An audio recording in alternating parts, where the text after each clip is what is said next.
Capricorn, it's good to have you back here. I'm Dadhichi. It's October 2014 and you can resume a whole lot of your creative enterprises in your work now. We've had what I call combustion of Venus, your creative planet, the fifth ruler of your horoscope, in the 10th sector, the uppermost part of your horoscope, along with the North Node or the karmic point. So we see that the Sun there right now is at the right angle to Pluto. That has been occurring up until the 4th, or will occur up until the 4th.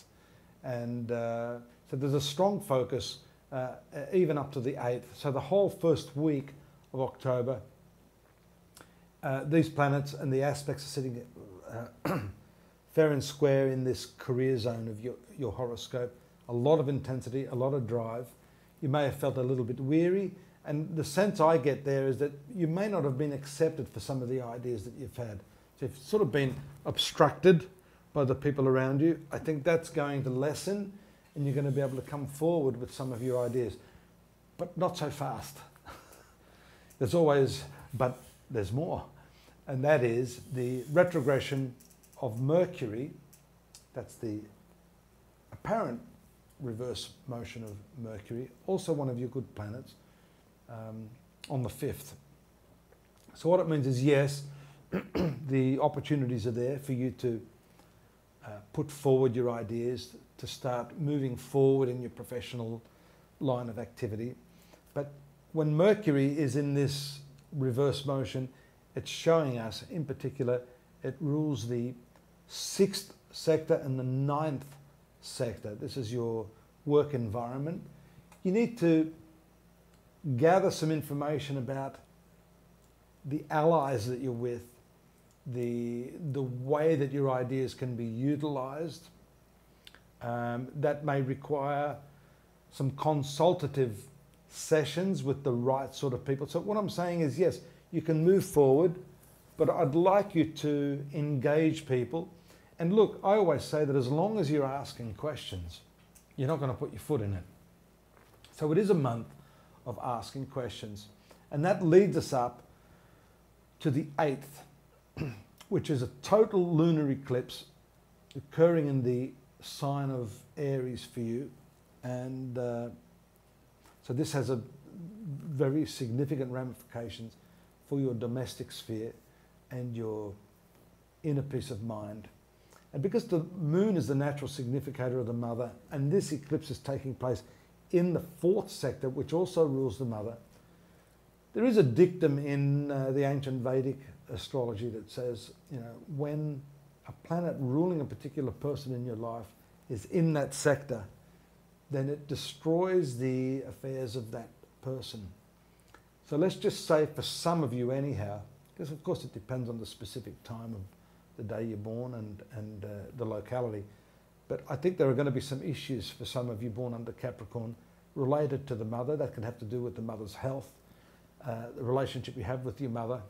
And this is, you know, the eclipses always take place on the karmic axis. So unresolved issues associated with your mother, elder members of your family. Strangely, for those men that are watching this born under Capricorn, the moon is also the primary regulator of your marital relationships. So all of these significant female counterparts in your life are affected by this eclipse, to my way of seeing it. And over the next few months, I think a lot of unresolved issues should be addressed. That could also have something to do with that retrogression of Mercury, which is, as I said earlier, the gathering stage, getting information, and not yet communicating what you have to. That's going to come later in the month. I'll jump forward to the 26th of October, when Mercury moves forward from your 10th house, then into what I call your 11th sector. And the 11th sector is the zone of business profits. It is also more significantly the zone associated with our lifelong desires and self-fulfillment. So it's nice to see that planet moving forward. And it is at that time where some of those desires that I talked about earlier, the projects, the concept you've got in your work, the associations with these specific family members, can get a push forward, giving you a sigh of relief. Now, the other thing we note here is the transit of Mars, this ruler of the 4th sector and the ruler of the 11th sector, that place of self-fulfillment, moving into your sun sign.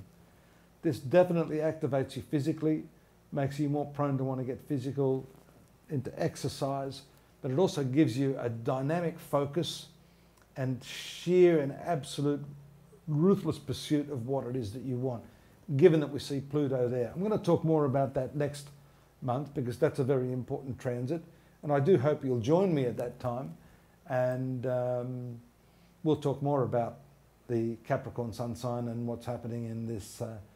It sort of is a never-ending soap opera, really, isn't it? It's fascinating to me. I hope you're enjoying it. But until then, do visit the website astrology.com.au, and you can get a transcript of this. You can read your daily readings day by day, and of course we've got loads of other stuff there. Most of it's pretty free. We'd like to share what we have there. And until I see you next month, have a good one. Take care now. Bye bye.